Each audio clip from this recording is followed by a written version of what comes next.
Assalomu alaykum hurmatli Otabek Toshpo'latov YouTube kanali kuzatuvchilari, hurmatli obunachilarimiz, dehqonchilik, chorvachilik ishqibozlari. Bugun 2026-yilning demak 4-fevral murodbaxsh chorshanba kunida biz Xudo xohlasa mana begimiz dastavka jarayonlarini davom ettiramiz.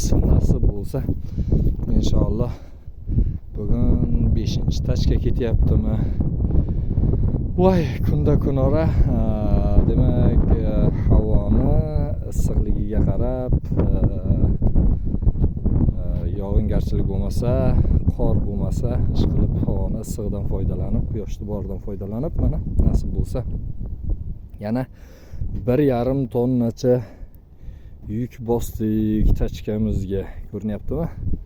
Begumizlarimiz quruq, o'ta chiroyli holatda, unaqa nam emas, nam qilib nima deydi, kilosini oshirib berish, unaqa narsa bizda yo'q. Xudo xolasa mana o'sha 2,5 gektarlik parnigimizga, Karmana tumaniga ketyapti. Xudo xolasa mana amakimiz xizmatda.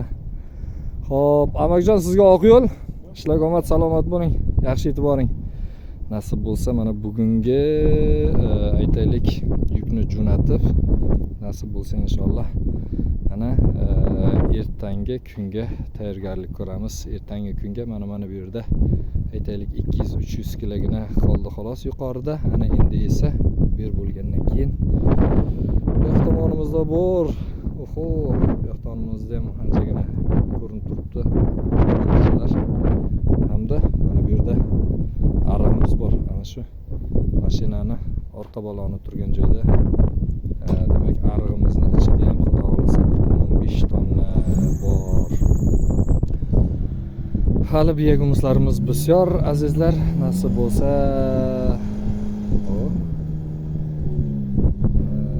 bu begumizlarimiz ham manziliga ketdi.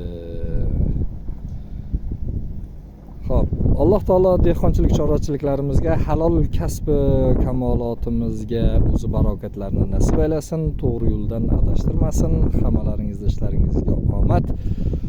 Kimgaki begumuz mahsulotlari kerak bo'ladigan bo'lsa, albatta kelishilgan holda yetkazib beramiz nasib bo'lsa inshaalloh.